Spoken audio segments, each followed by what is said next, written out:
આજથી કે 5000 વર્ષ પહેલાં ગવાયેલી ગીતા કે આપણને આજના જીવનમાં કે કેવી રીતે મદદ કરી શકે?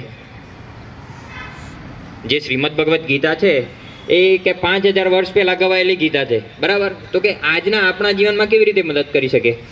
નોર્મલી પણ એક ઉદાહરણ આપીએ આપણે, તો કે આપણે બધા અત્યારે સોશિયલ મીડિયાથી અવેર જ છીએ, બરાબર? તો આપણને કોઈ પણ શું કહેવાય અભ્યાસ રિલેટેડ પણ વિડીયો જોતા હોઈએ ને, તો પણ ઓનલાઈન કેવો જોતા હોઈએ કે 3 મંથ કે 4 મંથ જૂનો ના હોવો જોઈએ, એકદમ લેટેસ્ટ હોવો જોઈએ.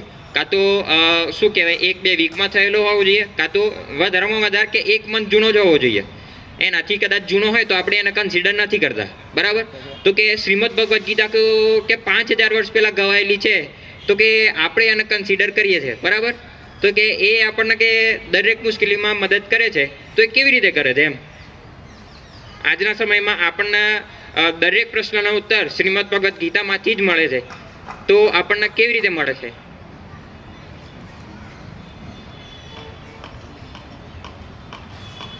તો જોઈએ ને, તો કે શ્રીમદ ભગવદ્ ગીતા એ આપણને ગીતા સંદેશ આપણને ખબર જ છે કે કામ કરતો જા, હાથ મારતો જા, મદદ તૈયાર છે.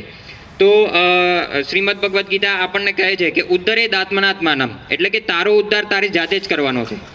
અને આપણને શ્રીમદ ભગવદ્ ગીતા સમજાવે કે કર્મણ્ય વાધિકાર હસ્તે, એટલે કે તું તારું કર્મ કરતો રહે. અને અનન્ય ચિંતયંતો મામ યજના પર્યુપાસતે તેષામ નિત્યમ અભિયુક્તાનામ યોગક્ષેમમ વહામ્યહમ, એટલે કે યોગક્ષેમની ચિંતા કર્યા વગર કે તું તારું સતત કે કર્મ કે ચાલુ રાખ એમ.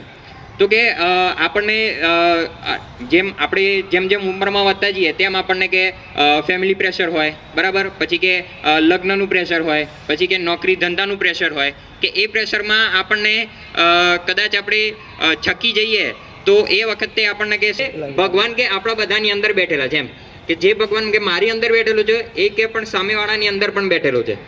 એટલે આપણે શ્રીમદ ભગવદ્ ગીતાને આપણા જીવનમાં કે લાવવાનો પ્રયત્ન કરીએ. અને શું કહેવાય કે 1 ડિસેમ્બર આપણી કે ગીતા જયંતિ છે, તો કે આપણે કે જીવનમાં આપણા જીવનમાં કે ગીતા લાવવાનો પ્રયત્ન કરીએ. અને ન બનતા કે આપણે શું કહેવાય કે અઠવાડિયામાં 1 શ્લોક વાંચવાનો તો પ્રયત્ન કરીએ આપણે, બરાબર?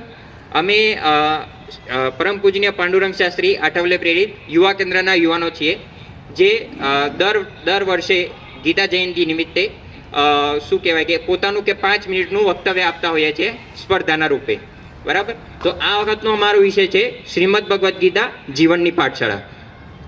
અમે આ વખતે પરમ પૂજનીય પાંડુરંગ શાસ્ત્રી આઠવલે, જે શ્રીમદ ભગવદ્ ગીતા પાઠશાળાના નિર્માતા છે, તેમને એ પાઠશાળાને કે આજે 100 વર્ષ પૂરા થાય છે.